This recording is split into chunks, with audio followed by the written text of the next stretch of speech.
and welcome to episode 31 of Sequel Pitch, in which friends, a number of friends, pitch sequels to movies that don't have them. I'm your co-host, but also a pitcher today because unfortunately Matt can't be with us. And joining us, as ever, is a man that has more knowledge than Edith. It's Drew Toynbee. Oh, hello there. With him, his spider sense is always tingling. It's Andy Henry. I am strong and sticky. And joining us for a third time, and as guest judge, he is the Tony Stark to our group. It's Jordan King. I am Iron Man. Hey! Yay! So if none of you have heard, there is a little Spider-Man movie coming out very, very soon. It's just a little one called... Yeah, it's really... No one knows about it. It's called Spider-Man No Way Home. I bet no one watched that trailer. Yeah, no one's excited about it, to be honest. But we thought at Sequel Pitch, hey, in celebration of its release, why don't we go back and try to sequelize the 2019 Spider-Man Far From Home, directed by Jon Watts. And, you know, in case you haven't seen it, Jordan, do you want to do a 60-second synopsis that is around about 60 seconds? There we go. Yes, I can do a snix and synopsis. We'll just say he was buffering. It's all right. Do it. Okay. Your time starts now. We open the movie in Mexico. Nick Fury and Maria Hill are investigating an unnatural storm, and then, like a D&D game, they encounter the Earth Elemental. But then, Quentin Beck, a superpowered individual, arrives and defeats the creature. Fury and Hill are like, damn, we can use him in our supergroup. We then cut to New York City. The Midtown School of Science and Technology completes its year and organises a 2-week summer field trip to Europe, where Peter Parker, who is still sad about Tony Stark, R.I.P., plans to reveal that he fancies his classmate, MJ. All the while, Fury is trying to contact Peter, and Peter's like, go away, man! Parker and his classmates travel to Venice, where all of a sudden a water elemental attacks.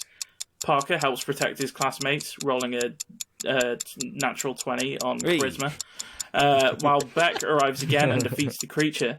Fury eventually meets with Parker and gives him Stark's glasses. The glasses enable him to communicate with and take command of the artificial intelligence Edith, who is always a natural 20 on intelligence checks, which has access to Stark Industries databases and commands a large orbital weapons supply. Seems a big gift for a 16-year-old, Beck claims to hail from an alternate reality within the multiverse, where the 4 elementals killed his family and destroyed his civilization. So sad. With only the fire elemental left to destroy, Beck predicts it will attack Prague. Parker declines Fury's invitation to join the fight and returns to his class trip. Fury secretly changes the class's itinerary to divert the students to Prague, endangering all the students' lives. What a guy. Parker is forced to help Beck fight the fire elemental to again protect his friends. Beck manages to destroy the creature with Parker's help. That's a natural 20 for good friends. Fury and Hill invite Parker and Beck to Berlin to discuss the formation of a new superhero team, but Parker decides that Beck should go alone and transfers control of Edith to him. That's going to be a natural 1 on perception for Parker there.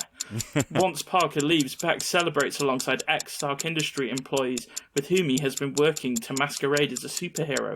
Beck, who was fired from his position as Stark's holographic illusion specialist for his unstable nature, uses advanced projectors to simulate his powers in the elementals, and now hopes to use Edith's orbital weaponized drones to increase the scale of his illusions and fraudulently establish himself as an Avenger-level hero.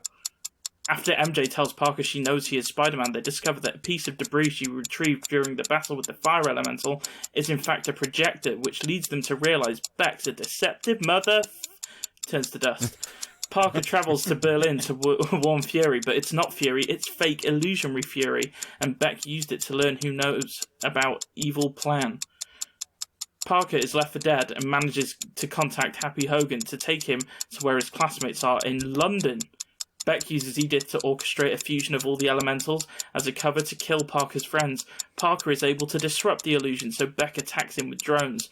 Parker regains control of Edith and defeats Beck, who is hit by a misfired gunshot from one of the drones. Before he dies, Beck tells one of his associates to retrieve data from the drones, and then he fails all 3 death saves and is dead for good. In a mid-credits scene, J. Jonah Jameson of the DailyBugle.net broadcast doctored footage of the London incident in which Beck framed Spider-Man for the drone attack and his death, exposing Spider-Man's secret identity to the world, much to Parker's shock. In a post-credits sting, Fury and Hill are revealed to be the Skrulls, Talos and Soren in disguise, under orders from the real Fury while he is away commanding a Skrull spaceship.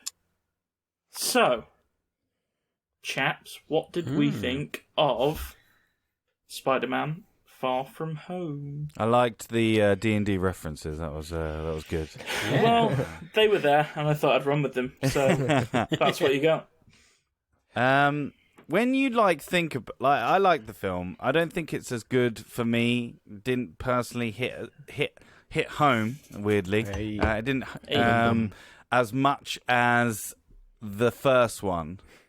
But I don't on the second watching. I was just like, Jake Gyllenhaal. He's a good baddie, but I don't know. It just didn't. It just didn't grab me. Didn't grab me as much. Interesting. Audrey. Yeah, I kind of... It feels like a film that is less than the sum of its parts. I really like it, and I have a lot of fun with it, and it's got some really funny lines, and some good performances, and some pretty good action, and it's good. It's a good film, but it's just... There's something not quite there, and I've never been able to put my finger on it with this particular movie. It's a funny one. I think for me, it sort of fell victim to in movie hype for me a little bit when I first saw it at the cinema. I felt so excited by these things that were happening with Mysterio coming into the fold, and Jake Gyllenhaal is my favorite actor, so I was obviously going to be pretty hyped for that. But I think by the time we got to the J. Jonah Jameson mid-credit sting, I came out of the cinema and I was there I think this might be the best Spider-Man film I've ever seen. Yeah. I was on such a hype. I've not been that excited in a cinema and audibly squealed since Obi-Wan and Anakin threw down on Mustafar in 2005 when I was 7 years old, and it was totally justified to squeal at the cinema. But going back to it, yeah, I think, Drew, you're kind of on something. It's less than the sum of its parts. It's a fun film, but there's just something that I can't quite... I may have the answer, because if we think about... The best way to describe this movie is just a load of fun. It's really good as well, but just, it's a load of fun. It feels a lot longer as well than it is. It's only 2 hours, but it does feel a lot longer. For me, the biggest problem, and it kind of only really clocks on, I think, near the end, is Mysterio's grand plan. If he wins, then he convinces everyone he's bigger than an Avenger. But then an Avenger level threat does come. Does he only have the drones to work with, basically? Well, I think the drones would appear to be they've got enough guns and flamethrowers and water cannons. Yeah, but not against the Tatari. I mean, it will still kill stuff. But yeah, I do see what you're saying.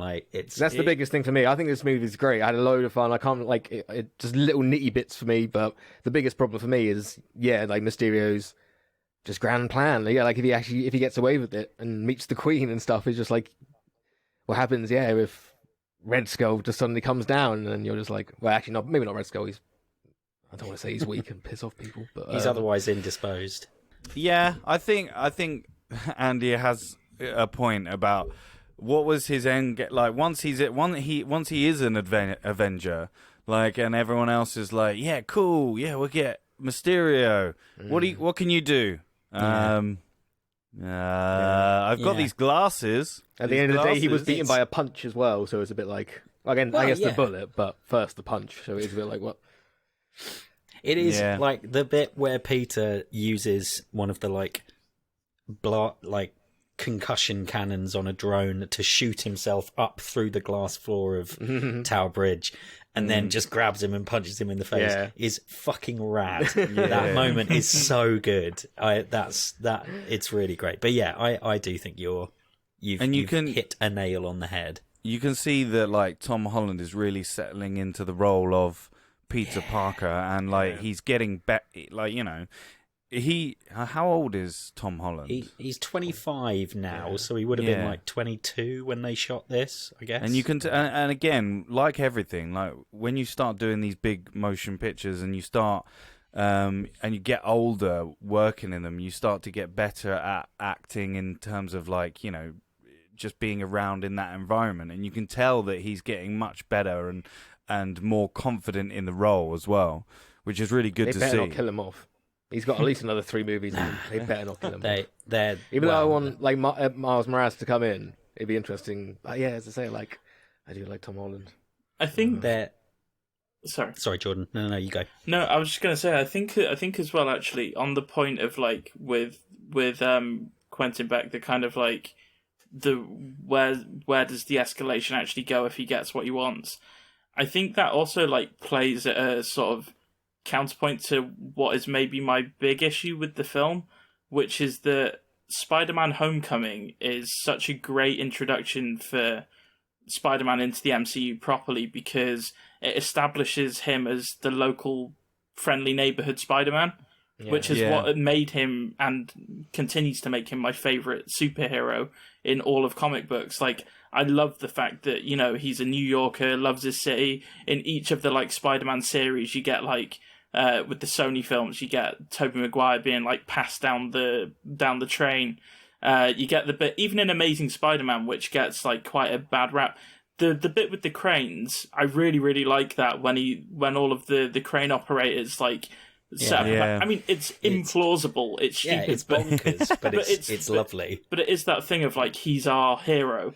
And I think with Far From Home, all of a sudden you go from establishing this like sort of teenage Peter Parker with his very like high schooly problems, which they do keep to an extent with Far From Home, but all of a sudden you go from like 0 to 100, and all of a sudden it's like, oh, we're going all around Europe here. We've got these like big massive pyrotechnical effects work and all that kind of thing. And like you find yourself trying to hold on to the moments where things are quieter still, and you can still see him as a kid figuring things out. And sometimes it feels like the spectacle actually detracts from the character in the story, if that makes sense. I think maybe they could have done another movie in New York maybe before they did this movie, because you know they've only had one film where he only really was Spider-Man near the like second half of the film in Homecoming. So maybe that's the reason. Maybe like, you know, we would have liked to have seen more of him in New York, and then had the establishment of him going, you know, to Europe, and you're going on a road trip, you know, that sort of thing. Can we talk about Jordan's favourite actor? He's one of my favourite actors as well, but Jake Gyllenhaal in this film he's good. I like him. He's very good. Really good. And like the fact that obviously for anyone who grew up watching the cartoon in the 90s or reading the comics, you know that Mysterio, I nearly called him Rey Mysterio, and that's a wrestler. And I always nearly do that. But you know Quentin Beck is a baddie, and that he is all about illusion and faking things. But Jake Gyllenhaal is so goddamn charismatic that he shows up and you're like, maybe they have just reinvented him. Yeah.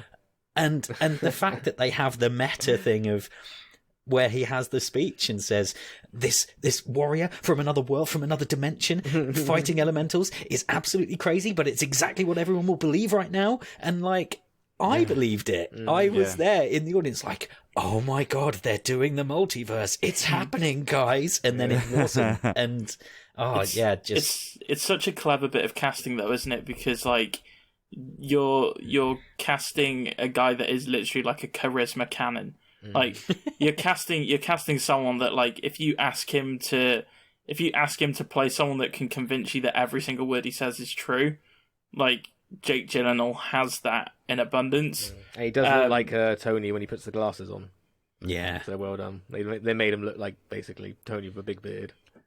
Also, like, it's just such a fun scene, like, where his whole charade is, like, revealed, and, like, everything, like, ripples away, all of the, like, tech effects ripple away, and it's, like, it's such a good, like, I don't know, it's a reminder of the spirit of some of the, like, more campy earlier Spider-Man comics. Like, Mysterio is can be a very camp character, and I think that Gyllenhaal really leans into that for the, like, sort of the like, ooh, I'm a baddie reveal. Yeah.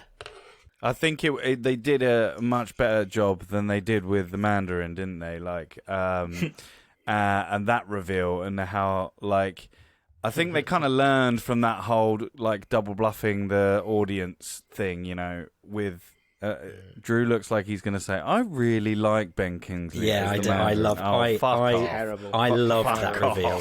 I absolutely loved it. I remember throwing my popcorn down. It was the only time I've ever done that. Oh my God. Oh no. I thought it was I had absolutely no emotional attachment whatsoever to Iron Man as a character before the MCU. And so, like, I was just fully along for the ride. And it was so Shane Black. I was like, why would I have expected anything different? This is perfect. And then the film carried on. But anyway, we're not talking about Trevor. Well, we are. That's true. I think I might have another reason the film just feels a little off. I know they mentioned it basically, and the whole film is about his Peter Tinkle. I was about Yeah, because basically, if he had his spider tinkle, it would have been over the first 10 minutes, basically.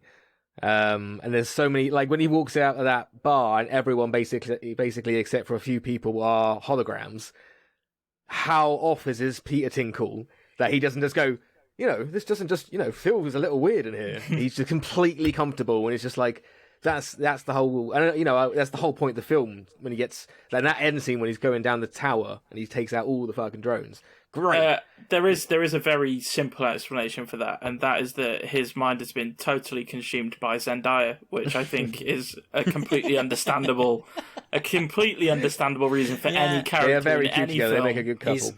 Yeah, like, I remember being 16 and there being times where I didn't get a huge amount done in my, like, educational or personal life because I fancied a girl.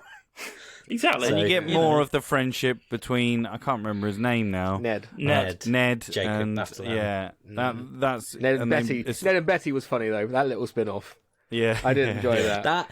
That moment when they land in Europe and and he's become the wise like counsel. And when he's just like, oh, the man who left America was a boy, and that boy met a woman, and it's so beautifully cringe. I wonder what comedy in this is really good. Yeah, I feel like that's something that we can probably all agree on, is that in terms of like the dynamic with Tom Holland, Zendaya, and Jacob Batalon, like, they're like, no matter what quibbles you have with, like, the bigger story at play, like, you just believe in them as friends. Like, you wish that you were in high school hanging out with them, because they're just such a. I love MJ's morbid facts as well. Like, I like how she just dampens the tone everywhere they go with some really dark. My two. Facts. I love those three, but my two favorite characters in the film are the two teachers.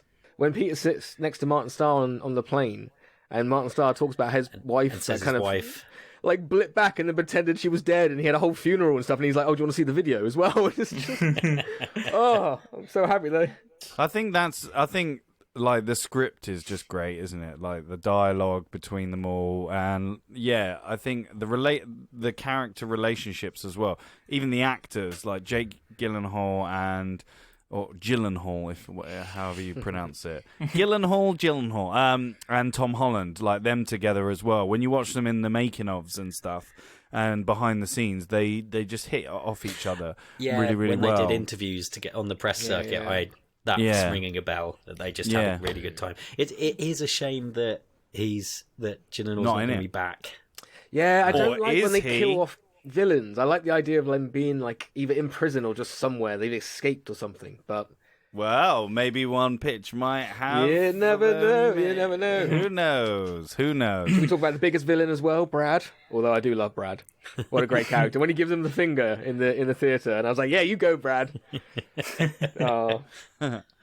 Yeah, man, all's fair in love and war. And to be fair, he did walk into a pub, a bar, with Peter just in his boxes with a random woman. But can we also just say that, like, how sweet is Peter and MJ's first kiss? Like, when it does eventually arrive, like, you've been waiting the whole film for them to just, like, you know, get it together and just like just have that really tender first kiss. And, like, I don't know, there was something about it that it's a little awkward at first, which is quite cute. Yeah, but, like, it brings everything back down to the level of, like, it almost feels like a return to the vibe of Homecoming in that sense, where, like, after this whole entire, like, globe-spanning adventure, like, it just comes back down to teenage kids that are figuring out feelings and stuff, and they just have this, like, kiss. It was really cute. And it's a nice counterpoint to, because I think it's interesting that Andrew Garfield and Emma Stone became a real life couple after they played Gwen Stacy and Peter Parker, and now by all accounts it appears that Tom Holland and Zendaya are a real life couple as well, although it's not like official. Yeah, I think they came out a while ago. But it's a lovely counterpoint because for me, the Andrew Garfield Spider-Man films, the highlight of those films is the chemistry between Emma Stone and Andrew Garfield. Absolutely. But it's very much two people in their late to mid-20s who are both incredible at flirting, having good chemistry, where this is two people who are believably 15 to 17 years old having really awkward teenage flirting, and it feels just as truthful, but it feels more fitting for a teenage character who is still in school, and it's bringing out all of those feelings of, yeah, this is a John Hughes movie where they're on a summer vacation in Europe and they're school kids, and it's an aspect of Peter Parker that was effectively ignored by the two other previous live action incarnations thus far. Yeah, definitely. Yeah. I feel like... Oh, sorry. On. No, go. No, you go. I'll go. Yeah, I think that's good. I think that's a good point that Drew said. I think the other ones, you know, they go hell for leather, you know, with all the action and stuff, and they forget to take their time with the character of Peter Parker and building the character up and the relationships he has with MJ as well. And I think that really helps the movie in this one, because it can just take its time. Yes, it's like a bit weird that it's set on a road trip, but also maybe, you know, that works, and maybe that works on building the characters' relationships together, and then putting a little bit of action in it with the fighting in the different places with Jake Gyllenhaal. I think they use the benefit of them being abroad quite well, in the sense that they keep them apart, like obviously in separate rooms and stuff, but they always want to sit next to each other, but they, you know, somehow don't. So I didn't mind. I didn't miss it not being in New York. It kind of didn't feel so Spider-Man-y being, but I didn't mind so much that it went around the world. There's also, I thought it dealt quite nicely with, again, the age-old question in the MCU of why didn't they get so-and-so to come and help? Yeah. And that is good. I did like the fact that, A, they were constantly moving, so they weren't on the, like, home turf of any other superheroes that we already know. Yeah. Plus, Cap is gone, Tony's gone, like, But he Hawkeye's... couldn't get in the Avengers anyway because he was a Skrull. So that's the whole point. Like they kind of explain it away enough during the film, and then at the end when they make that reveal, the reason for that reveal, we're still waiting to find out why on earth they decided to do that, because it adds nothing to this film. We know he's in space. He's building up sword. I think that's the thing for it, isn't it? And that's great. But why? Just show it. Yeah, it's been 2 years. It's been 2 years. Where is Nick Fury? And what is he doing? But chilling up in space. But whilst we have one currently inconsequential post-credit scene, we did get a very, very consequential. I cheered in the cinema when this guy came back on. Honestly, the whole cinema erupted. Yeah. That was a good moment. The only way he could be better if he had his buzz cut, but I get he's aging and stuff now. But I was so happy he's back. I went to watch the film with my fiance Lucy, her brother, and her uncle, and the second that I saw J.K. Simmons, I was like, all of them. I was like, do you know what this means? Do you know what this means? Do you know who he is? Yeah. They're all there like, calm down. It's just a news reporter. What's he trying to tell us? Yeah. I very much lost my shit. Yeah, I get why people found it confusing, especially since the film has spent the whole movie being like, oh, the multiverse is real. Oh no, it's not. It's fake. And then they brought in an actor from another. And so I get why some people were like, hang on, no, this is too confusing. Cast someone else. But he's just so perfectly the embodiment of that character. Just, it was such a good moment. And obviously it leads to a ginormous, the biggest cliffhanger that there could be for a Spider-Man movie. I think it was bigger than the snap as well, I think, wasn't it? For me, it was, because we knew all the people that they were coming back. Well, so. And we all knew the snap was going to happen at the end of that film. There was never any question that Thanos wasn't going to snap his fingers at the end of the movie. Yeah. But I had no idea. I was so unprepared for that to be the end of the movie, and for the consequences of everything that Peter did that summer to hit him like that. Yeah. It's such a bold choice. I mean, you would hate to hypothetically be, say, 3 people doing a podcast where they have to come up with a sequel, perhaps, to that cliffhanger. It's not an enviable task. But it does at least give a clear direction that you've got to take some of the story. It's nice going into trying to come up with a sequel, having one through line for the story to take in some direction, rather than Knives Out 2, for example, where it's just like, hey, whatever you fucking want. Yeah, you don't start Spider-Man 3 in this trilogy going like, oh yeah, so that happened, but anyway, let's forget that. With it. Do you know what? Everyone was fine with it, mate. Yeah. I think it's time that we give our final thoughts and scores out of 5. Let's go with Drew first. Okay, my final thoughts. Oh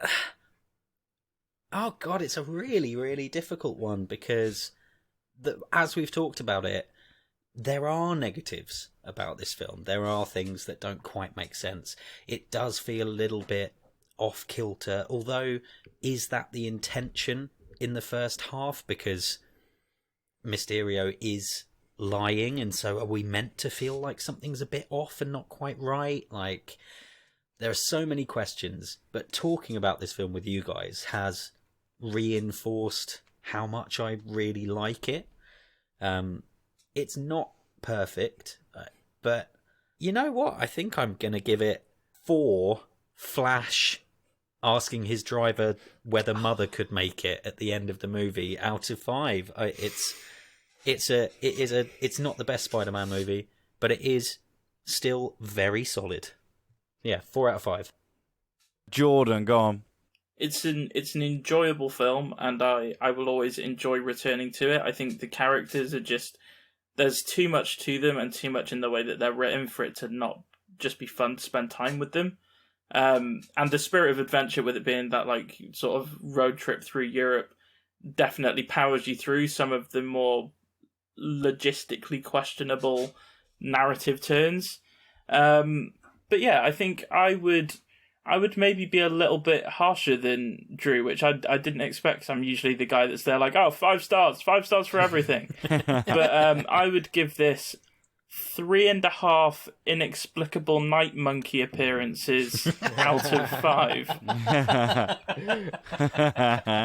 night monkey. Nacht monkey. I really like this film. I just think it's a lot of fun. Yeah, some things wrong with it, but I think that you can gloss over them.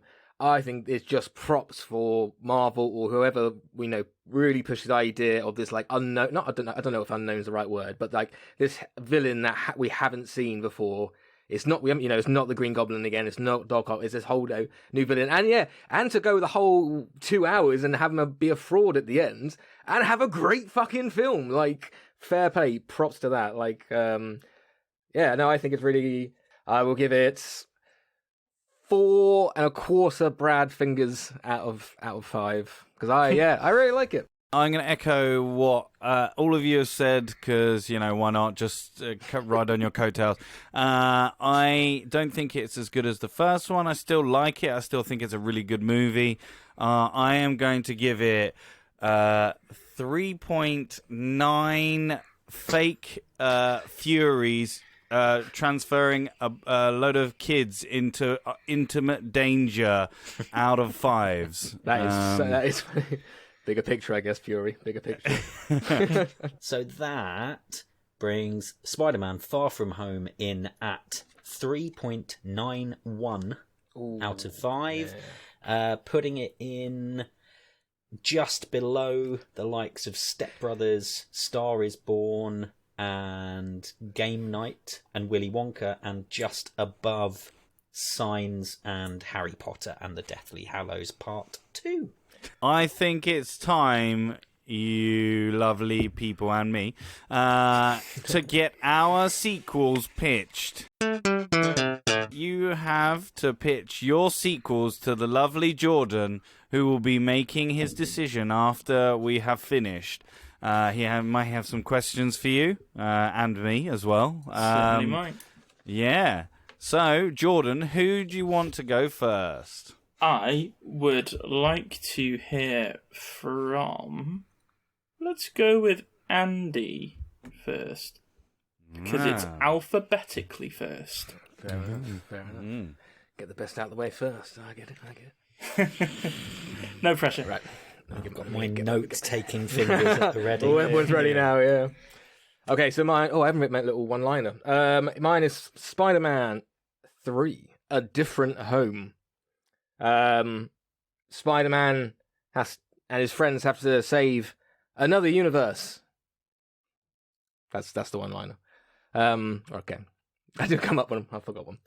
It starts where we left off. Everyone notices Spider-Man and starts taking pictures of him. And some people try to bring him down, maybe try to throw stuff up at him. And the mob mentality kind of kicks in. Peter swings home, and MJ and Ned are there, and there's a big panic. What are we going to do? Aunt May enters, and there's cops outside.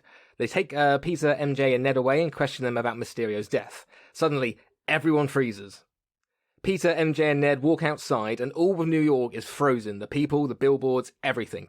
Suddenly, a tear in reality appears, and the three are sucked in. They land, and they meet Norman Osborn, played by Pierce Brosnan, and Reed Richards, played by John Krasinski, who say they're from a different universe and they need their help. Their dystopian world is run by a corrupt government led by President Trask, and their city is overrun by supervillains known as the Sinister Six. Doc Ock, played by Bryan Cranston, Electro, Vulture, Mysterio, Sandman, and the Lizard. We learn Norman used to be in the Six, so he knows a lot of intel about them. Reed goes on to talk about how the Six have killed all the other heroes in that universe, and they list off She-Hulk, Wolverine, Doctor Strange, Daredevil, Luke Cage, and Iron Man. All except one, and we see that universe's Spider-Man swing in. His name is Kane, played by Timothée Chalamet. Is it Chalamet? Chalamet, yeah.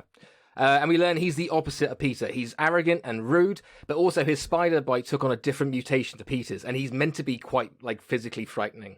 So Kane's face is scarred, and he has 2 extra arms and 2 extra legs.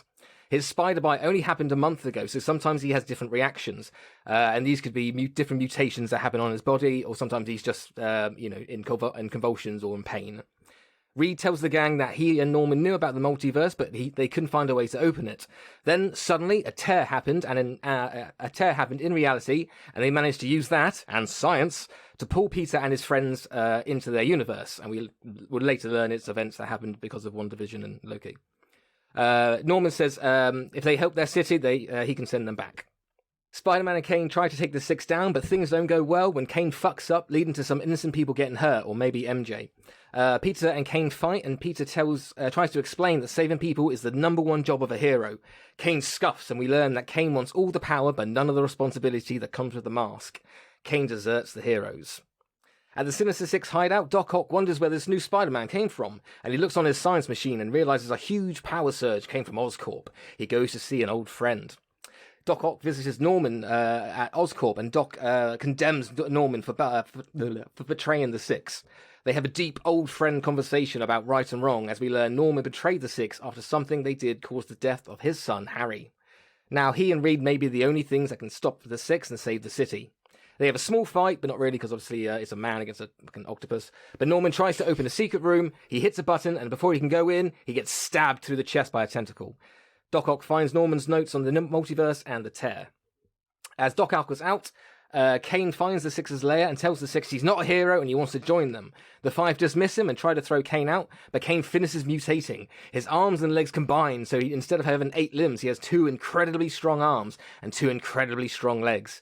He starts growing in size, and he rips off his costume, and we see his scarred skin start turning black. He stands up, now twice as tall and strong as the other 5, and says, "Kane is dead. Long live Venom." And I'm undecided if I want Venom to kill the lizard here just to show his strength, or not, because it would kind of break up the Sinister Six. But, he probably will kill someone anyway. He declares himself the new leader, and no one obviously challenges him. Doc Ock returns and tries to stand up to Venom, but almost dies in a confrontation. The new Six leave Doc Ock for dead and head to Oscorp to kill Reed, Peter, and the others. Doc goes back to his hideout and decides he wants to go to the MCU Prime timeline and rule it. He starts to build a bomb to threaten the world with. He looks around his hideout and sees an Iron Man suit. He uses one tentacle to pick up the suit and another tentacle to rip the suit's head off. A third tentacle comes in and scoops the head out of that universe's Tony Stark and throws it aside. Doc Ock starts to use the Iron Man tech to build his bomb. The new Six start to rampage through the city, and Reed sees Spider-Man is too weak to fight them alone. Reed admits to Peter that he knows some people that may help, but they haven't spoken in a long time. They have a lot of history. They go to visit a hideout on the edge of town, and that's where we meet Sue Storm, played by Emily Blunt, Johnny Storm, Zac Efron, and Ben Grimm. CGI, but will be voiced by Matt Cameo Damon. They've been hiding from the government and the villains, and basically have just given up on the fight. Reed and Peter manage to give them a rousing superhero speech, and they all agree to fight again. As Doc finishes his bomb, he comes across something that he and Norman worked on before they had their accident and became bad people. A ghost of Norman appears, and Doc wrestles with his plan. Eventually, Norman convinces Doc to use the bomb on the Six. And if we don't want to go down the redemption route, Doc Ock is just crazy and vengeful, so he could just have the idea to just blow up the Six anyway, and Norman's ghost could actually never be there. There's a big fight with the Fantastic Four and Spider-Man versus the Six at Oscorp. The Fantastic Four holds off 5 of them while Spider-Man and Venom fight. Doc Ock enters, hits Venom, and Spider-Man thinks he's on his side, but then Doc Ock just hates all Spider-Man, and he's crazy, so he hits Spider-Man as well. Spider-Man sees the bomb, basically recognizes it, and radios or earpieces to MJ and Ned to open the tear in reality. And when everyone is ready, they can jump through, and Peter can web the bomb, setting it off. Spider-Man, Venom, and Doc Ock fight. In Oscorp, as MJ works on the tear, Ned sees Peter nearly die in the fight. He sees the secret room Norman opened earlier and finds the Green Goblin lair. Ned gets all excited, thinking he can help Peter, and opens a gas canister and is sprayed with green gas. He starts to freak out, but then it passes and he calms down. He puts on the Goblin suit and then joins the fight to help Peter, and he mainly uses himself as a distraction, and he throws bombs. He can have maybe a couple of funny, how did I manage this flying moments, but he doesn't actually get physically in the fight, obviously, because he's not proper yet. The bomb is triggered, and Peter knows there's only moments left. If we want to go down the Doc Ock redemption route, then he can help here. Otherwise, the building collapses, and all the villains and the bomb fall as Spider-Man jumps through the tear and webs MJ, Ned, and the Fantastic Four, bringing them all home safely. The Fantastic Four are happy to have their new life, and they say they may even keep the superhero thing up. Peter looks around, and the whole world is still frozen. And he asks Reed how he managed to freeze time. Reed says he has nothing to do with that. And we hear someone from behind them say, "That was me." And everyone turns around and we see Professor Charles Xavier, and standing behind him are a few different X-Men. Peter says, does your world need saving now? And Charles says, "No, but yours does." And we cut to black. And we have an end credit scene with Ned, like I can imagine, probably in the bathroom in front of a mirror, just reacting badly to the gas. Is now starting to kick in. He can hear voices. He's starting to remember Kane and the mutation and like the frightening, scary view. And he might like confuse that with Spider-Man and stuff. And it's basically him becoming the Hobgoblin. Nice. That was a mic drop and a half of a post-credit scene. I've got a few questions about your like specific pitch, but a question that I'm going to pose to everyone's is that, because obviously this is the third film in a trilogy, so like the idea that this is going to be the ending of something, the completion of an arc. What does your third film offer fans and Peter Parker's story specifically to satisfyingly close out this trilogy? I think it's a big blockbusting end of a third trilogy, which you want. It's got a lot of new characters. I was trying to get like an Endgame feel, just big, huge. And I think it just works in the character's favor and stuff. It helps Peter show he wants to help. It doesn't really show it much because it's kind of superhero based, but MJ and Ned will kind of show they're not just useless standalones and stuff. Like Ned may be the guy in the chair at the start again. But yeah, I think a good, satisfying just end of a trilogy. Cool. One thing I was going to ask is, you obviously make the decision to sort of go in with the multiverse stuff, and you bring in new villains, but not the familiar faces that we attach to some of them. So with like Doc Ock, you've got Bryan Cranston. So I was wondering, like, what influenced the decision to like go into the multiverse, but introduce the villains as entirely new villains from different universes?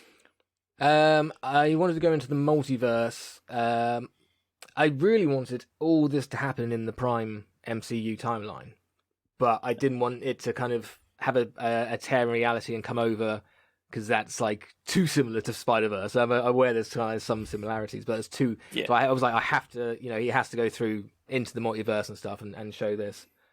What was the second bit of your question?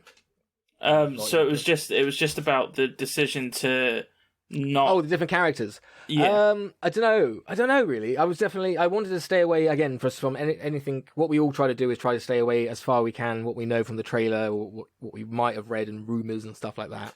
So I tried to stay away consciously just from the casting. I didn't want to bring on as much as Alfred Molina is great. Yeah, I wanted a new face. It's just a new multiverse. Yeah, and just a different reason to have them, I guess. And to do the dickish thing that you're told not to do at like university seminars of, this is more of a comment than a question. With Professor X turning up at the end, he can't freeze time. He does in the second X-Men. He can alter individuals' perception of time. Maybe he's not frozen time. Maybe he's just frozen people and stuff. I don't know. Yeah. Okay. I just wanted the idea of the three, MJ, Peter, and Ned, walking out into, say, like Times Square and everything being frozen, including the billboards. Yeah. Everything was just a bit that just came to my head first of all, rather than just the people. So that's fair. I imagine if everything just froze. I needed to find a knit that I could pick, and that was the knit that I managed to attach myself onto. He had Bernard's watch. He had Bernard's watch tucked away. Sequel pitch.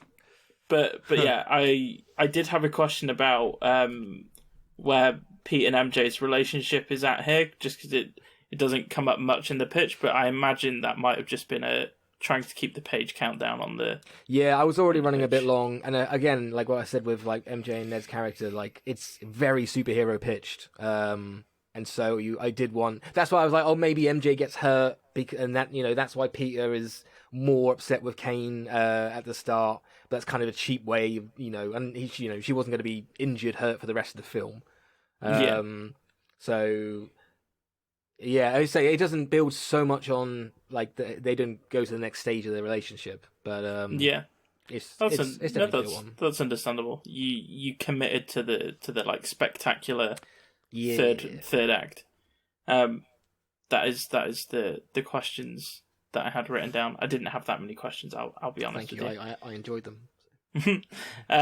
I would next, however, like to kindly ask Mr. Drew Toynbee to offer up his pitch for Spider-Man 3. Okay. My pitch is titled I've left it right to the wire to decide this because I wrote down a few Spider-Man Far From Home sequel. Yes. The movie. Spider-Man Close to Home. And the tag is Peter Parker finds his world taking a darker, more difficult turn as shadowy forces try to turn the whole world against him, putting the people he cares about most in the crosshairs. So, the movie that Jordan, just to warn you, I have added bits and shifted something kind of fairly significant around. It will become clear for God's quickly. sake! But it's editing after time. But it's okay because you pre-prepped me for this, and so my questions will make total sense. Well, it's not changed loads, but. You'll see. You will see. I will keep this in mind in my judgments, Mr. Toynbee. That is entirely fair. But I was struck with making inspiration. this a notes as well for me. we have played it. That people have come up with ideas on the go. Anyway, so the movie picks up immediately after the end of the previous film. Peter fairly quickly gets picked up by the cops. He's inundated with offers, like ambulance chasing lawyers being like, "Let us represent you," because it's going to be huge press. And Matt Murdock, Charlie Cox's Matt Murdock, shows up and gives him a card for Nelson and Murdock. But at that moment when Peter's about to take it, because Murdock is like, "Oh, we'll do it pro bono. We do a lot of pro bono work."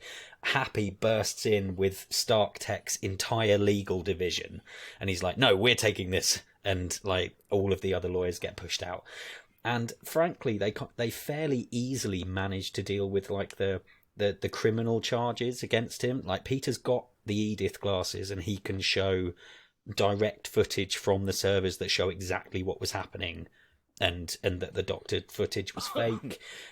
Also, it happened on foreign soil, although I'm pretty sure the US does have extradition to the UK.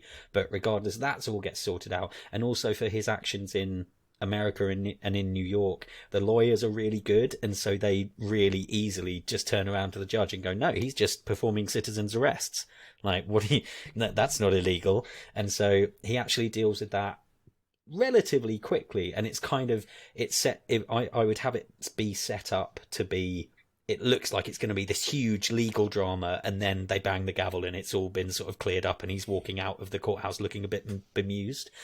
But regardless, J. Jonah Jameson is really pushing the message that he's a killer and that he's bad and that he's a menace. And we see snippets of people around the city being turned against Peter, including a teenage boy, the son of two sort of wealthy people in the city. And tension starts to build as you see people meeting in bars and talking online, and they start taking on the name the Spider Slayers. And then you sort of have the music break, and you get Peter kind of montagey, trying to have a normal life and be a hero, but there's more tension and there's sort of more risk going on. The people calling themselves the Spider Slayers keep showing up and interfering with Peter and people close to him, like MJ, Ned, Flash, all the people in his class. Aunt May are being harassed by these people and by the press. Flash starts a Spider-Man fan club, because he's like desperate. The shtick of him like calling Peter a penis and then like trying to build up Spider-Man's fan club, like he can't quite reconcile that this person that he really can't stand is Spider-Man, and so he refuses to acknowledge that it's Peter. But anyway, that was just a silly idea that I had. May sort of is getting stalked by people, and it's all sort of really tense. Peter keeps going out trying to be a hero and trying to save people, but people keep accosting him, and eventually the Spider Slayers set a trap for Peter. And they all sort of mob him. They're trying to hold him down, and it starts to get a bit grim. And Peter realizes that someone's being crushed, like being trampled underfoot. And Peter like throws people out of the way. He injures a couple of people trying to save this kid, but he can't save him. And it turns out it's the kid from the beginning, whose name is Alistair Smythe. And we see his two parents, Spencer, and I couldn't find his mother's name, so I'm going to call her Susan. Spencer and Susan Smythe mourning, and it looks like it's affecting them quite badly. Obviously, of course, as if they'd be like, it's fine. Our son's dead, it's fine. Peter then decides that they need to look into the Spider Slayers more, and him and MJ and Ned start looking into it, and they realise that the crossover between people who are like diehard fans of J. Jonah Jameson's Bugle podcast is like 1-to-1, and they kind of realise, they find the origins of it all in these forums where they come up with the name and spread the ideology, and it's all come from J. Jonah Jameson. Peter and everyone, like, they start struggling more. His relationship with MJ gets a bit fractious. Ned and May are all getting frustrated and scared. His grades are slipping. He's skipping school. He's avoiding everyone. Eventually, he has a huge sit down with May about Uncle Ben, who hasn't been referenced yet. And they both have this huge talk about the anger and guilt that they have. They both carry guilt, but they're both angry at the other one for not doing more. And Peter's angry that May let him go out, and May's angry that she knows Peter's a superhero and could have helped, and all of this kind of stuff. But it all resolves, and they have that conversation, and May says that Ben would have been really proud of him. And that spurs Peter on to be brave and accept an invitation from J. Jonah Jameson to appear on the podcast and explain himself in front of a live audience. MJ and Ned go as his guests, and they decide they're going to sneak in and try and like snoop on JJ and find out why he's so against Peter. They go, and Ned and MJ find out that he's being bankrolled by Wilson Fisk. They find communications from Wilson Fisk's lawyer, and he's the only person that they represent. But then, right as Peter is passionately defending himself, the panel is attacked by Susan Smythe. She's gone mad and built the Spider Slayer machines, and she's killed her husband Spencer, who tried to stop her. There's huge damage. J. Jonah Jameson's wife is killed in the fighting and the chaos, and then the Slayers start chasing Peter all over the city. He's trying to draw the fight away from innocents, but he's getting battered. The Slayers start targeting innocent people to try and draw him out, and the fight's going really badly. He's going all over Manhattan. He's on his last legs, and he lands in Clinton, also known as Hell's Kitchen. And who steps out of the shadows to help him but Matt Murdock in his black Daredevil mask. Matt talks to him quickly and sort of squirrels him away and looks at his wounds. It's like they have a big talk about defending the city and it taking sacrifices, and having to choose between what you care about and being a hero. And then eventually they decide to work together and fight. Matt and Peter start to turn the tide, but it's not quite enough. Matt stays behind to hold off the Slayers, to give Peter a final chance to trace the signal that they're being controlled by and find Susan Smythe. MJ and May have been following in a stolen car. There's funny, awkward stuff. Like, you need some of the comedy of MJ being the new girlfriend and May, and it's really awkward and like trying not to talk about them being a couple but all bring it up and stuff. They've been following. Peter makes it to Susan Smythe, and she's got a Slayer suit, and he's trying to talk her down, but she nearly kills him. And then May and MJ arrive, and May has the big speech that talks her down, and like, she's experienced loss and she understands and she knows where this is all coming from, but you can't do this, he's just a kid, look at him, he's etc etc. And she stops, and May saves the day. Susan Smythe is arrested. Peter and MJ are able to reveal Kingpin's bankrolling of JJ, so JJ pulls back, but he still hates Spider-Man. The Slayers are branded domestic terrorists, and the groups are disbanded.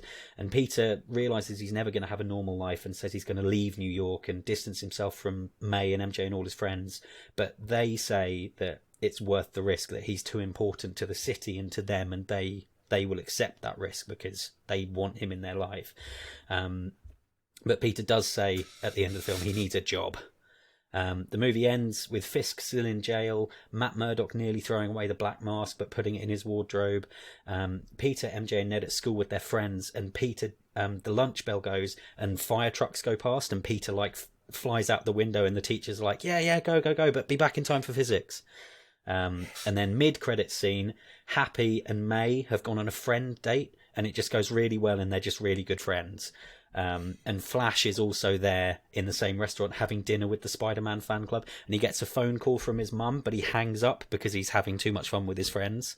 Because it feels bad, like Flash gets shit on by his parents. I want some vindication for it, just a little bit. And then the final end credit scene, Peter is walking to his new job in Manhattan. He's on the phone to MJ explaining they understand he's a superhero, sometimes he'll be late, but he's really excited because he's on this thing called a 0 hours contract, and he's really excited about that, not quite understanding that it's awful. And then he bumps into Tom Hardy's Eddie Brock on the street. You get lines about he's not from around here. Peter's spider sense is going crazy. It's really creepy. Venom looks like he's about to come out, but then Eddie manages to control him, but Venom is clearly taking over more. Eddie walks away. Peter says, I have a bad feeling about this, turns around and walks into his internship, which is in the Baxter building. End. And another mic drop post-credit scene added to the pile. Thank you for your pitch, Drew, and for the addition of the identity of the boy that gets trampled. Yeah, and swapping the controller of the Spider Slayers from being Spencer to the mother, just because I was like, oh, okay, I've got to subvert something, and that seems like a perfectly reasonable subversion. So yeah, that's fair. So I'll go with the same sort of like leading question as I did with Andy, which is obviously third act, conclusion of a trilogy arc. Like, what do you hope to give fans with this, and what do you hope to do with Peter Parker's story with this final installment? I wanted to show the primary objective for me was resolving Peter's identity being revealed, and how he decides to accept and how he decides to get on with that. And I wanted it to end in a place where, like, obviously we all know how, if you've seen the trailer for the new film, you know how the MCU is planning on having Peter try to deal with that, and that is a much more original thought than I would have had myself. But for me, it felt kind of important for New York as a city to coalesce around Peter a bit. And yes, there are people who don't like him, and there will be difficulty, but to have MJ and Ned and May all say, you know what, knowing your identity and people knowing your identity and the risk that it puts on us is worth it, because you are a net good in the world. And just to give Peter that validation, and for him to do all of this without, obviously he has a little bit of help from Daredevil, so that you get the message of heroes are important for the city, and just to get Charlie Cox back, because god damn it, he needs to be in the MCU. And yeah, that was my thinking. That's fair. With how wait, find my questions. So obviously this is like I say, sort of trilogy closer. I was wondering whether there was any reason why you didn't decide to like involve any kind of payoff to the Homecoming post-credit scene at all, with Vulture and Mac Gargan. Yeah, like I wondered whether you had considered the Sinister Six route, or what the thinking behind abandoning that like tease from the first film was. Part of it was because they so thoroughly ignored it in the second film that I was a bit like, oh, you know, they've literally not even mentioned the Vulture by name. If they don't care about it, neither do I. Yeah, like, and it also, the Sinister Six is obviously massively iconic, and if you're going to end a series of Spider-Man films, it's a good way to go. It is an insurmountable threat. But I wanted to make sure that the film was about Peter, and without it being 3 hours long, I don't know how. I'm sure there are screenwriters out there and filmmakers who could do justice to those 6 big villains and give them all interesting characters and satisfying arcs and all of that stuff. But I thought about it and I was like, there's no way I can make this work in a spoken word pitch on a podcast. And frankly, I remembered the Spider Slayers from the 90s cartoon, and I was like, you know what? Let's have him be chased by 3 big, scary, insurmountable robots and have him win by having the people who care about him win for him. Yeah. If that makes sense. Yeah, that makes sense. The only other thing that I really had to ask is, I mean, I don't doubt that it can be a scene with emotional and dramatic heft to it, but does it feel at all, I don't know what the right word for it would be, a come down from like a peak of expectation for this like final confrontation to have sort of Aunt May come in and just essentially talk the baddie down?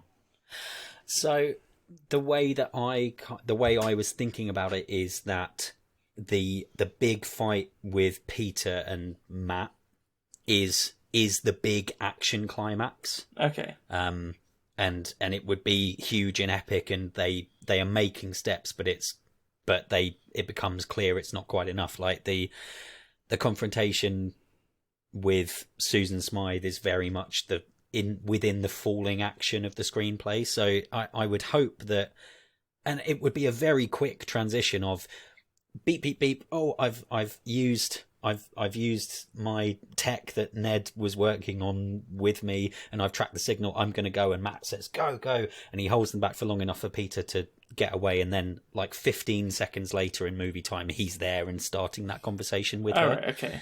So it's kind of all the same thing, but I understand why it feels separate in the way I delivered it. Yeah, okay. That's a satisfactory explanation. Well, thank you for your pitch, and thank you. That leaves us with the Honourable Gent Ross. Hello. Give me your Spidey 3. My title is called Spider-Man Hit at Home. Spider-Man, with his identity revealed, brings trouble for all the people he loves and the formation of a new group of villains. Oh, I wonder who they could be. We open the movie with a classic Spider-Man foiling a crime thing. However, as soon as people see him, he is swamped by fans, enemies, and press. He tries to get back home, but also, there are people waiting outside chanting for justice to be brought to the murderer, Peter Parker. He and Aunt May have a touching scene about all that has come before and her realization that he is Spider-Man. Peter urges them to move, but Aunt May says, stay strong, and says, no, this is our home. The next few scenes are a couple of brooding Spider-Man scenes, maybe on top of skyscrapers, looking at pictures of Tony Stark or something, maybe having a phone call with Hogan, not Hulk Hogan. We have a nice conversation on the phone with MJ and reveal their love for each other has grown since the last film. We then get a scene in a prison. We see a familiar face of the Vulture. We see he's gone mad with revenge, like proper Beetlejuice Michael Keaton mad. He's talking to his cellmate, wishing he could get revenge on Peter Parker, and he would do anything. Then all of a sudden a portal appears in his cell. We see Doctor Strange. Vulture is shocked to have and they have a bit of back and forth, and then Doctor Strange changes his image to that of Vulture, and then again it's revealed it's Mephisto, played by Giancarlo Esposito, the baddie from Breaking Bad and Far Cry 6. Then we have a hella relevant scene in which we'll set up the fact that Mephisto is going around getting all the superheroes at their lowest to get what he truly wants and what they truly want, i.e. Wanda wants her kids back in exchange for something.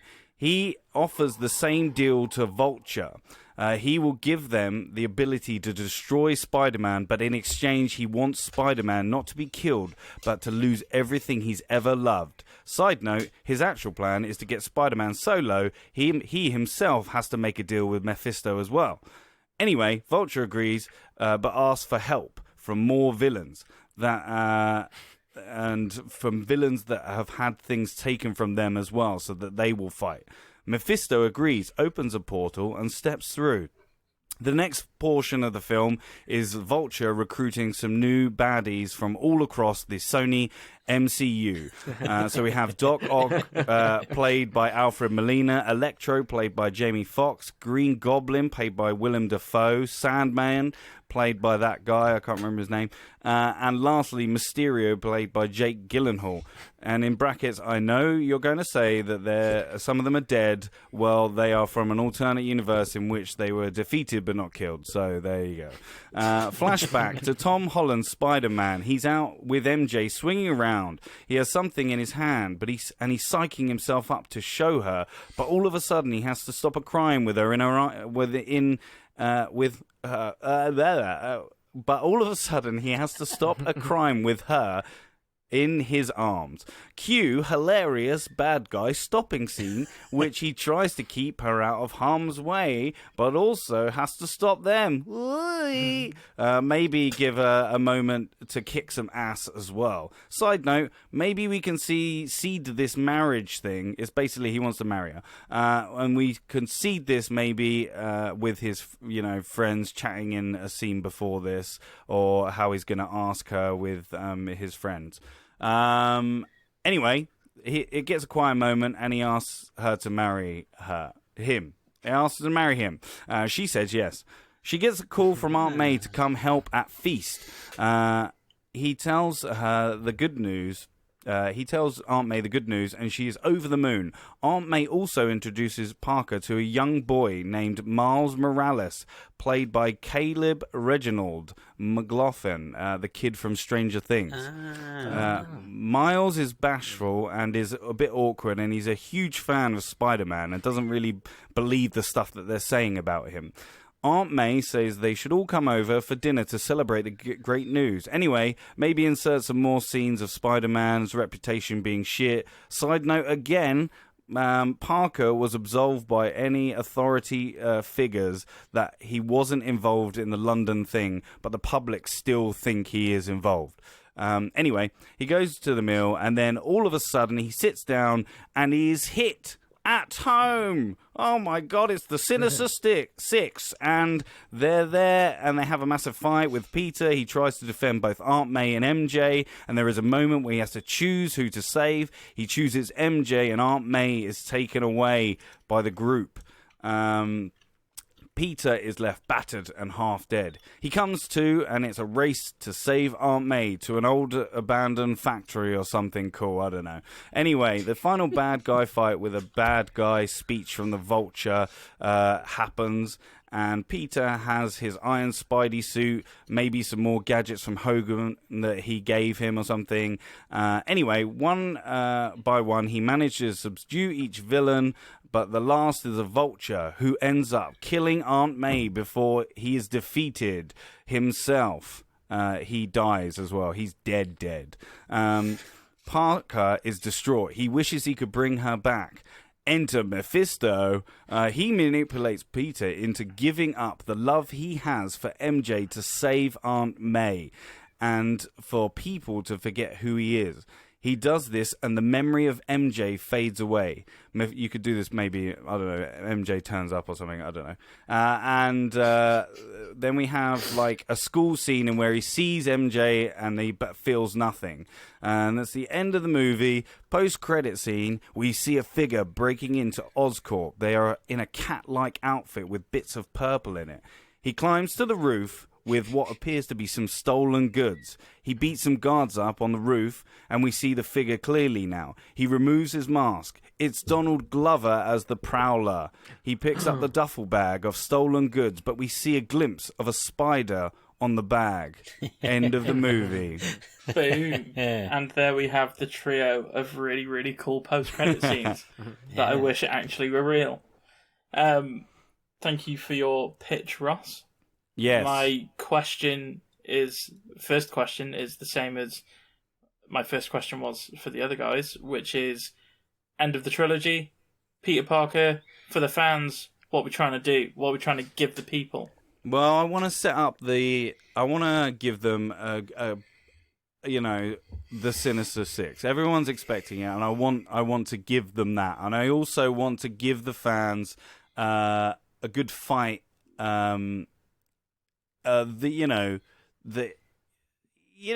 want to. He wants a good big massive fight with these memorable villains and also the ones from the Sony universe.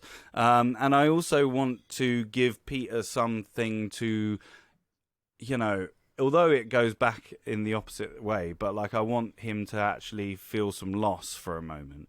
And I also want to set up for a new, Miles Morales maybe, and a Spider-Man team-up movie after this. And I thought this was a good send-off for Tom Holland to fight these villains that, yes, he doesn't know, but we all do. And it'll be a good little send-off. That's why. I like not only the answer that you gave, but also the threatening tone to the end of it, where I now am scared to ask my second question. But I do have a second question. Yes, go and for it. I will deliver it as threateningly. So. The things that came up for me, most of them kind of center around the characterization of Peter Parker in this film. So there are three big decisions or suggested things that Peter would do that I'm wondering how you came to those decisions for him. So the first one is right at the start of the film, Peter's like straight away like, I'm going to leave New York. Like his first like reaction to shit going down with J. Jonah Jameson and like everyone knowing his identity is like, okay, cool, I'm going to leave. If you want me to leave, I'm gone. So that I found a little bit at odds with Peter Parker as we've known him so far. But also, he chooses to abandon Aunt May for MJ in that like big sort of key scene that will lead into Mephisto's bargain. And he also, it would appear at least suggestively, that he kills Vulture. So I was wondering what the like process of thought behind those big decisions were. I'll start at the end. He doesn't kill Vulture. Vulture died. It kind of like Willem Dafoe's. He impales himself on his own nails. Kind of like that. Yeah, we can keep him if we want to put him in the next Sinister Six. But I thought, kill him off. He's done. Get rid of him. But I wouldn't pick that Peter Parker would kill him. Sorry, if that seemed like it in my pitch. So we're saying he beats him up good and proper, but then Vulture, like, I don't know, he tries to fly away and accidentally falls off the roof of a building or something. Michael Keaton's old. He just lightning strikes him or something. Krusty the Clown's heart attack. Electro accidentally like electrocutes him, and he's like, oh. Okay, we'll take that one. So then the choice to abandon May for MJ. Yeah, so that is.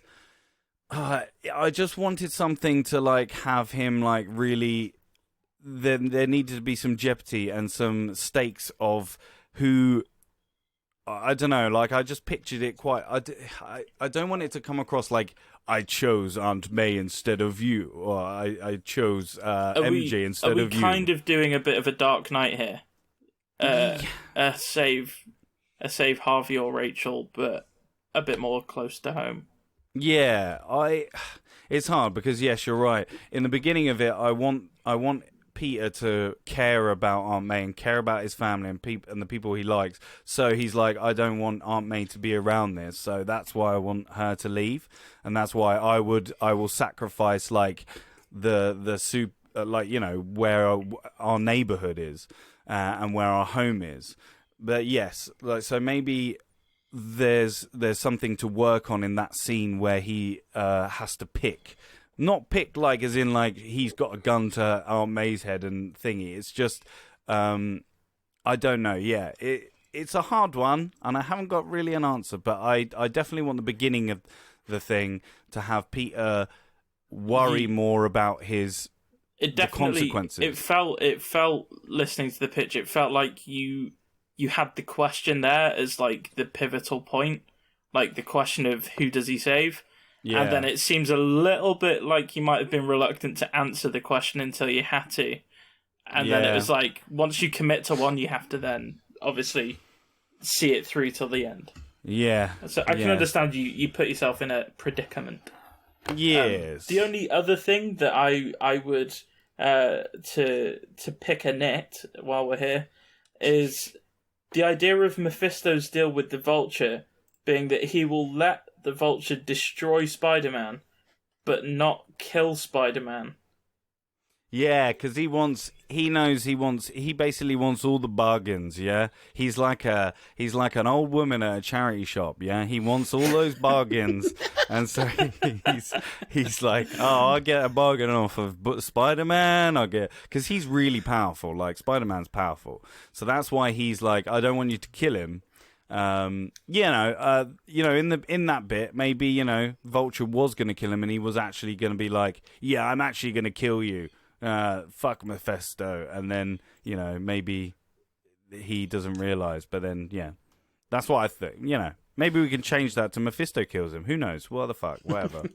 Okay. I bring you the pitch, not the script. Yeah, I feel like that needs to be a T-shirt at some point. Yeah. I write the pitch, not the script. But I mean, all three of the pitches have a lot to mull over and consider. But I suppose as guest host / judge thing, I now get to do the real fun thing where I tell the three of you to have at it and convince me why I should pick your pitch, and also why you hate each other so much that you want to destroy each other's pitches. So do you know what? Actually, I'll play with the format. Why not? I've got a little bit of power here, and I will say we'll go in reverse order for the defenses and like interrogations of each other. And I would say, Ross, if you go first, why should I pick your pitch? What does it offer? And why shouldn't I be picking the other guys? I think I bring you, what the fans want. The Sinister Six. I bring in the wider Sony MCU. The stakes are high. The charity shops, there's bargains in there for you to grab like Mephisto. You shouldn't pick Drew's because Drew's is very low stake. It would be a very good Netflix Marvel film. It's not that exciting as mine, and Andy's is just too bloated, like a man who's filled a burrito to the brim. He has got so much stuff in there. You never turn down a bloated burrito, like the old lady's plastic bag in the charity shop. Yeah, it's full to the brim of charity goods. Yeah, I just think that Andy's just trying to do too much with the small amount of film time that he's got. I admire him trying to bring in new characters playing these like people that we know, but I think that it's just one film. If he could do this over like 3 films, then maybe. But this is only one film, and I think it's too bloated in that sense. You're just like, oh shit, it's John Krasinski. Oh fuck me, it's someone else. Oh god, it's bloody fucking whatever his name is. So yeah, I think that's why you should pick mine. Go ahead, make my day. Yeah, Drew and Andy. Yeah. So yeah, to continue. Before I move on to Drew's rebuttal, one thing that I would ask, because I feel like it might be relevant, 'cause even though you're pitching and not scripting, I think it's relevant. How long are you thinking that this film will be? Are we going like Endgame 3 hours? Are we going like straight 2 hours? How long are your films? Mine's a 2 hour, I think. Yeah, mine's 2. Okay. Yours is definitely not a 2-hour movie. Mine's too. Mine's got some long paragraphs, but like, Jesus, and not a lot actually happens in them. So. Those scenes would be so quick. Hi, I'm John Cruiser. I'm Fantastic Four. Okay, we gotta go this way. Okay, we gotta fight this guy. Okay, come on. Hey. All right, 2:15. I'll push 2:15. And Drew, how long's your Spider-Man looking? I would be looking at it being reasonably tight, like a 1:45 to 2 hours tops. Okay, cool. The thing is, I'll point out as well. Like for me, time doesn't matter. I loved Endgame, and it didn't feel like 3 hours. So if mine turns out to be 3 hours, then it won't feel like 3 hours. So okay, it definitely won't be 2.5 at the max. But you're like, oh well, mine's not gonna feel like 3 hours. It's all in the script. He said it's going to come in the script. So yeah. Jordan's like, oh well, if you said it's not going to feel like 3 hours, you can make it 8 hours if you want. Yeah, I'm going to make mine. Doesn't even feel like you watched a movie. There you go. I want you to get all the way off of my back about how long it's Oh, let me get off of that thing. Right. Well, now that we've handled that diversion, Drew, why should I pick you? Why should I be cursing Ross and Andy's good names? So I feel like, I think of all three, mine had the most opportunities, and I outright mentioned the most kind of funny things. And yeah, it wasn't that many, but I did bring that out. Ross had one hilarious fight scene with a wedding ring, and Andy, I didn't really pick up any comedy, and I think it's been a really important part of these films so far, and I don't think it should completely go away, despite all three of these having a darker tone running through all three. I think that mine kind of takes the ending of the previous movie and builds on it more than the other two. Like, I didn't want this to be going in on the negatives of the others, but Andy's felt like the Doc Ock, Cool Venom, Fantastic Four and X-Men show rather than Peter's movie. Like, Peter barely seemed to be a character until he showed up at the end and helped John Krasinski get his wife and his mates to go and have a fight. I thought Andy's Kane Venom idea was super, super cool. Andy's felt more like a comic book arc than a movie to me. With Ross's, I think bringing in Mephisto is cool, and having the Sinister Six and using those characters, like, he's definitely thought of a way to do it, but it felt quite thin. It didn't feel like all that much actually necessarily happened, and like, what happened to the rest of the Vulture died, what happened to the rest of the Six? They just kind of fizzled out. And Mephisto showing up, both of these other two felt like advertisements for the wider MCU, maybe as much or more than they were Spider-Man movies, where mine was a Spider-Man movie that had a connection in the post-credit scene, and that's generally how they do it.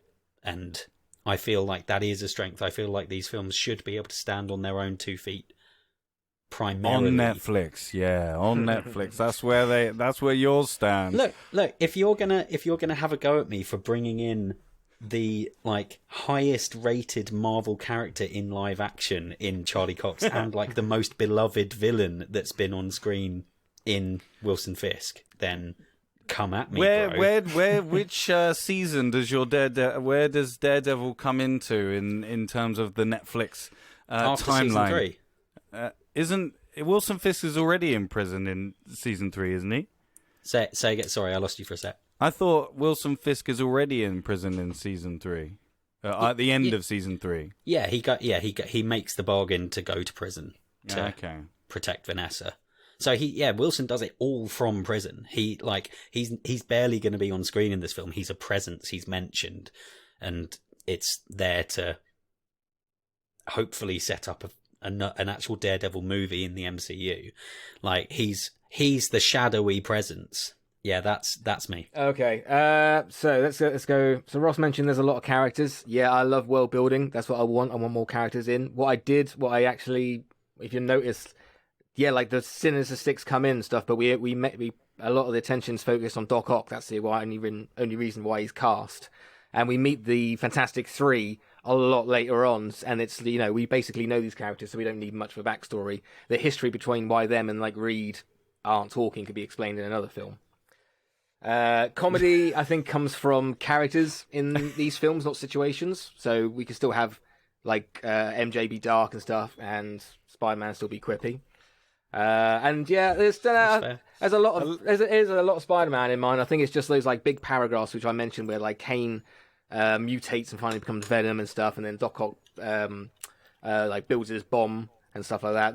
Those were big paragraphs on the page and stuff, but they won't actually like take up too much time. But your Kane feels more. It feels more of a Kane movie for Kane than it does for Tom Holland's Spider-Man.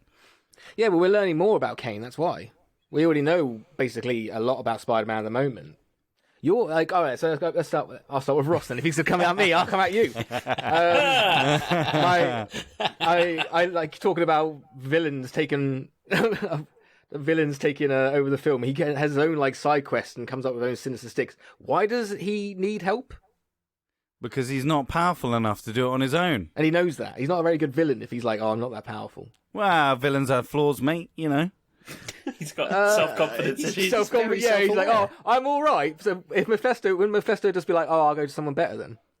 Nah, because he wants to manipulate people, bruv. Yeah, he wants to get people at their lowest. Yeah, but that's the thing. Vulture is at his lowest. So if Vulture was like, yeah, I'll take this bet on, and he's like, oh, you can't kill him, and Vulture's like, oh, okay, I'll still do it. No. He was like, he's always a master of getting what he wants. He said, what, Vulture? You can Mephisto. He said, you can do this, but you can't kill him. And he's like, okay, fine, you know. Yeah, but why is he fine with that? He's a villain. Shouldn't he be like, well, no, if you give me power, I want to kill him? Because in the back of his mind, he's going, yes, I'm going to say yes, but I'm actually going to kill Spider-Man. Okay. I don't give a shit what he says. Okay. Yeah. Oh, okay. You didn't mention that. All right. Yeah, well, I did now. Did you say these 16-year-olds are going to get married? Huh? Did you say these 16-year-olds are going to get married? Well, they're not 16 in the film, are they? How old are they in the film? They're like in school, mate. They're like around there. Hey, Romeo and Juliet did it, yeah? Romeo and Juliet. I know we're in love with that lot. It's just a bit like they skipped, like, you know, a lot of a relationship just to go suddenly I'm married. Where did he get the money as well to buy a ring? Hey, got it from his dead nan or something. I don't know. Can I just throw out there that I got engaged when I was 17. Oh, thank you, Jordan. Thank you. Know your audience. And also, it doesn't mean they're getting married literally as they're 16. They could like be engaged for like 3 I get years. That. It's a big thing. Again, money. Where do you get the money for the ring? I've kind of got a problem as well with this Mephisto choosing thing. Like, is it like 3 villains are holding MJ and 3 are holding, and he literally has to choose? Because then you're like, he's left for dead at the end. No, he gets beaten up, and then there's a fight, and so how does he? I was seeing it as like they were both being dragged away. It wasn't. Why am I helping Ross? Yeah. They're getting both dragged away. Yeah, that's fine. Yeah. Also, Ross is just a bit broody. Let's move on to Drew. Drew, I think, and it kind of works with Ross, but more with Drew. We had such a big build-up. We talked about it in the review. Had such a big build-up of the film with this twist that everyone kind of knows Peter's identity and what's going to happen, and it just felt like a little bit of a letdown that he gets let off with all like the. He gets let off of the crimes. Stuff. He gets let off of the crimes, but the ramifications of everyone knowing his identity and of the people close to him echo through the entire movie. To have the identity out there, I don't know. It feels like, to me, I don't know. It feels like just a bit of a letdown. Well, how does it drive yours? How does it affect yours at all? Oh, he does something at the beginning of the film for 5 minutes and then goes through a rift into another world. Yeah, and just deals with their problems right. for 2.5 hours, and then pops back and Xavier's there from another world. You've not addressed his world in any way at all. Yeah. This is getting steamy. As well, my next is, you said like Peter is struggling halfway through, and that reflects his relationships. Why is he struggling? Because he's being constantly harassed and hounded. He's trying to be a student and a hero, but there are people like there's paparazzi. There's people harassing him and his friends and family constantly, and it takes a mental toll on him. Well, things got rather heated there in the debating section. It's safe to say that everyone feels very passionately about Spider-Man and the characters' connections or lack of connections, or the ability for people to feel emotions that are a spur of the moment. But what I would say is, first and foremost, and it sounds like a really cop-outy thing to say, but genuinely, I really did enjoy all three pitches, and I think what as I've sort of been jotting notes down whilst you've been reading them out and stuff, what I really enjoy is, each of you have honed in on something specific that I think's, intrinsic to the essence of, Spider-Man in cinema. So, I think that with Andy, you've completely nailed the sense of spectacle that you can get with Spider-Man at his best. So, you introduce a lot of figures into this film with the Sinister Six and with Fantastic Four. You're spinning a lot of plates, but what I found myself doing was maybe forgiving some logistical flaws or things where I thought there's too much going on here, because I was along for the ride of it. The adrenaline driving everything forwards was making me go if I was watching this on screen, it would be like an unending sugar rush for 2 hours or 3 hours that fees like 2 hours, 8 hours, or a 12-hour film that feels like an hour film. I don't know what time is anymore. I do think that there is a genuine problem with the amount that you're trying to juggle. I think that there's definitely elements that you maybe pare back in an actual. Well, yeah, exactly. And I think Endgame is an example of a film that's having its cake and eating it. And whilst you enjoy eating the cake until it's all gone, you can also feel a little bit sick afterwards and go, I really enjoyed that, but wow, I'm never going to eat cake again. But I did genuinely, I thought that the sense of spectacle was, I don't know, I was excited to listen to the idea of it, and the enthusiasm driving it just made it really entertaining to listen to.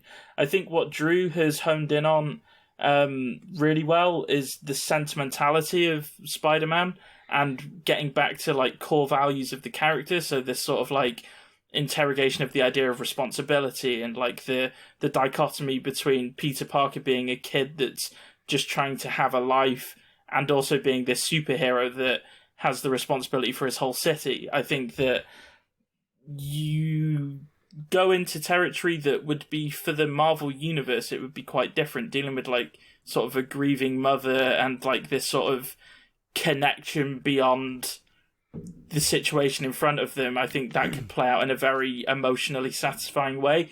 I think that Andy maybe has a point that it could feel a little bit too coincidental or fortuitous timing wise. But at the same time, I just think, but I do think at the same time that the emotion and the emotional heft of that wouldn't be lost on viewers, and I think it would definitely be vintage tear-jerking Spider-Man moment, sort of Gwen Stacy's speech in Amazing Spider-Man, which I still find very emotional, or it would be Peter telling MJ that they can never actually be together, even though they love each other in the Raimi trilogy. So I think, the sentimentality. And I think what I really liked with Ross's is that I think that, as we were saying about Far From Home, that it was less than the sum of its parts. I think this isn't going to make sense, but it makes sense to me. I think the parts in Ross's are more than the sum of its parts. I think that what you've got here is you've got scenes for days. You've got so many cool ideas for scenes that are just this is what Spider-Man fans would love to see. The idea of these brooding scenes early on of Peter, just find a skyscraper, tallest one you can get, have him looking sad and moody, and people are going to eat that shit up and enjoy it.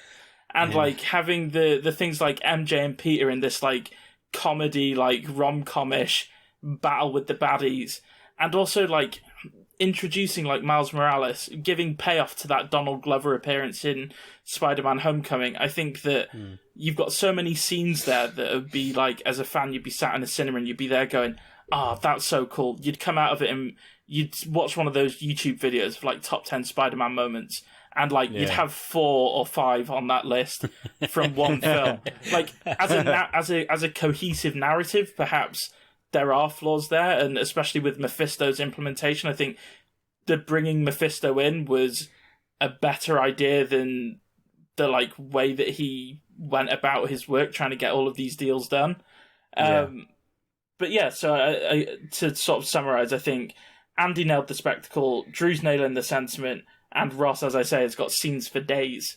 And I think, do you know what, actually, sort of to come to a decision, because I have to, which is a pain when I genuinely really love all 3 of them for very different reasons.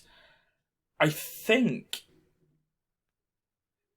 that I would have to not say, here we go, I would have to not say Andy's, because, and purely for the fact of, I think Endgame did such a epic, you know, like 3-hour blockbuster that didn't feel like 3 hours. It gave you your cake, you ate it, all of that stuff, did it so well, and like I really enjoyed that. But I think that it would just feel like reaching another peak too soon, possibly, for the MCU. So it's too good, is what you're saying. It might be too good. But I mean, to be honest, that is essentially it. It's too epic too soon after something so epic, and it might just feel like overkill. I can imagine that people might come out of it and be there like, "Wow, that was really epic. I don't think I want to watch a superhero film for like 20 years now, because this has just ended it for me." And I mean that in a positive way, overwhelmingly. And then it comes down to Drew and Ross, and like the heartfelt nature of Drew's and Ross's just brilliant Spider-Man moments. And the thing is, I'm a soppy git, so I can't deny the truth of who I am, and I'd have to go with Drew's.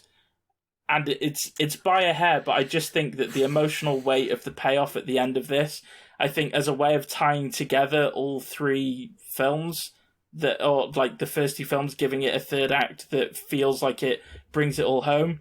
I think it just edged it. But honestly, they're all brilliant ideas, and I was Edith, very fortunate fire all to get the drones. It was a very I was very fortunate to have a front row seat to hearing them. Coming soon. Oh, thanks, man. Netflix. Drew's pitch. Aunt May saves the day. I'm joking. Well Jesus done. Christ. Well done, Drew. Well done, Drew. Well done. Thanks, guys. I wanted to say to Ross, mate, your Mephisto like bargain shit. Like I was worried about that, because that's a fucking great turn. I was nearly gonna use that in mine and stuff, and then you did it. You did it quite well. No, well, yeah, that's the thing. Like I agree with Jordan. Like Andy's, I was absolutely like, hey, if Andy's tickles Jordan's biscuits, and he's like all in. It's just too good. He said it was too good. You know, no, but I'll take that. Like, I guess I could absolutely see it going anyway. But thank you very much.